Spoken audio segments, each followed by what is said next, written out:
éternelle. La France, donc, cause dans l'hostilité, disons, officieuse pour le Biafra, et envoie des mercenaires, des armes, avec la bénédiction, par exemple, du général de Gaulle, et la Grande-Bretagne, mais aussi l'URSS, qui soutiennent mordicus le gouvernement fédéral.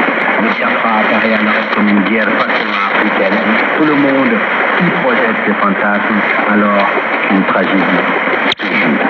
Le blocus fait rage, l'accès à la mer se multiplie par Port Harcourt, les victimes se multiplient des centaines de milliers, et voici ouvert un tunnel, famine, intervention de la France, urgence humanitaire, médiation, le drame du Biafra s'invite en France et dans le monde entier, et devient la mesure des tragédies post-coloniales.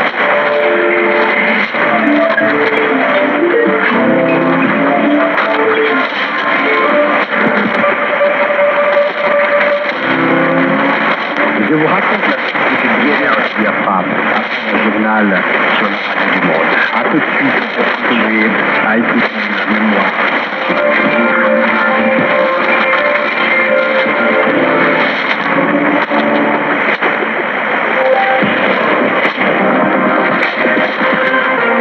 RFI, toujours à vos côtés pour vous informer. Ici à Paris, temps universel.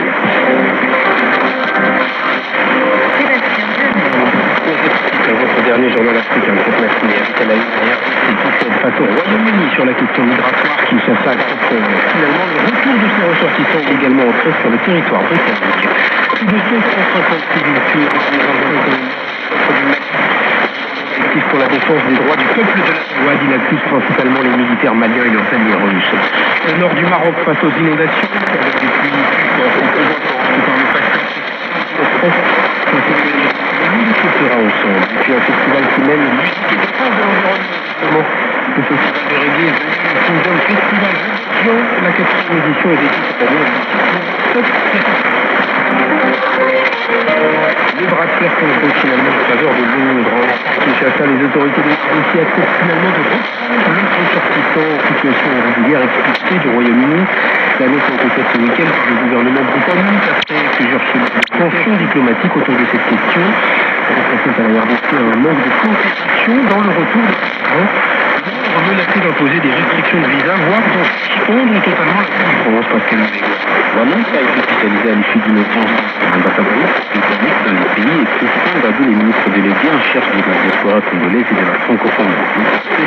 Comme une avancée par membre, Kinshasa a communiqué une demande de commentaire. La ministre britannique de l'Intérieur, Shabana Mahmoud, s'est félicitée sur cette question que le gouvernement sécurisé qui resteront d'accepter le retour de leurs citoyens et que subiront les conséquences. L'homme dit avoir retenu la coopération de la RDC, non seulement pour les restes des ressortissants en situation irrégulière, mais également pour les gouvernements condamnés. La pression est intense sur Kinshasa et les des experts de l'Affaires congolaise de l'ambassade et de la direction générale de l'immigration ont enchaîné des réunions avant la conclusion de cet accord.